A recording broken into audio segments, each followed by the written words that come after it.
Welcome to the Deep Dive. Today we're tackling something, well, something you hear about constantly, India's economy. Yeah. The big question really is it genuinely poised to be the next global economic giant? There's so much buzz, right? There absolutely is. And it's fascinating because the numbers tell, well, almost two different stories at once. You've got India as the world's fastest growing major economy right now. Projections are what, around 7% GDP growth for this fiscal year? That's, world leading. 7%. Yeah, that sounds incredibly strong. It is. But then you look at, say, individual prosperity, completely different picture. The nominal GDP per capita, it's estimated at just $2,880 for 2025. That ranks it something like 142nd globally. Wow, 142nd. So that's way behind China, for instance. Oh, massively. Nearly 5 times lower than China's figure. It's a stark contrast. Okay, so that's the paradox we're diving into today, this dual reality. We want to unpack the bull case, the reasons for all the optimism, but also look squarely at the, let's call it the sobering reality, the drivers and the constraints. What's really going to shape India's path forward? Exactly. And when you synthesize it all, India's potential power looks, well, quite unique. It's not just a carbon copy of other rising economies. For starters, think demographic superpower. It's the youngest major economy out there, median age around 29. 29, okay. So that gives it that demographic dividend. Precisely. That sweet spot probably lasting until about 2041, where you have a huge young working age population relative to dependents. That can fuel serious growth. Okay, demographic strength. What else? Then there's the digital services superpower angle. India already dominates, holds something like 55% of the global outsourcing market. That's huge. 55%, right. And third, you've got a potential consumption superpower. The middle class is already estimated at over 400 million. 400 million. And projected to hit maybe 1 billion people by 2047. Just think about the scale of that domestic market demand. Incredible. Those are, undeniably massive strengths. Hard to argue with those points.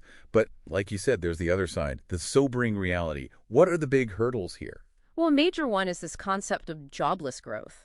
The economy expands, GDP goes up, but it's not creating enough jobs, especially the kind of mass employment manufacturing often provides. So growth, but not necessarily broad-based employment lifting everyone. Kind of, yeah. And linked to that is a really severe skills gap. You hear these, frankly, shocking figures. One report suggested 95% of engineering graduates aren't really equipped for software development roles. 95%, that's staggering. So you have the young population, but not necessarily the skills needed for the modern economy. It's a huge bottleneck. Then add in the remarkably low female labor force participation. Depending on the measure, it's somewhere between, say, 24% and 37%. Compare that to China's 60%. Right. That's a vast amount of potential just left untapped. Absolutely. It's a massive economic resource not being fully utilized. And on top of all that, you still have persistent infrastructure deficits holding things back. Okay, so jobless growth, skills gap, low female participation, infrastructure. It's a hefty list of challenges. It is, and it helps explain why India isn't just replicating, say, the China model of manufacturing-led export. Yeah, that's a key point. The comparison with China comes up constantly. How different are their paths, really? Fundamentally different, I'd argue. China's economy is, about 4.6 times larger in nominal GDP terms. The scale difference is immense. And their growth was driven by state-led investment in manufacturing for export.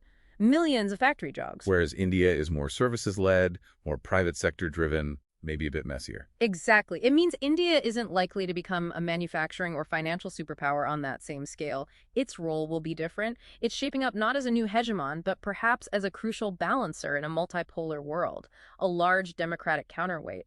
Its power is more asymmetric. A balancer. Okay. That's an interesting framing. So pulling this all together then, this make-or-break window you mentioned, the next 10, 15 years. Yeah, that seems critical. Can India harness that demographic dividend before the population starts aging? It feels like a truly monumental task, what some call a Herculean task, to make the reforms needed to become a high-income nation by, say, 2047, which is a stated goal. It really is. Will it manage the deep reforms needed to tackle things like the skills gap, boost female participation, and create more jobs? Or will these constraints ultimately lead it into that classic middle-income trap where growth stalls out? That's the billion-person question, isn't it? The future prosperity hangs in the balance. It really does. So, thinking about everything we've discussed, for you personally, what stands out as maybe India's single biggest opportunity, and conversely, its most significant hurdle going forward. Something for our listeners to really chew on.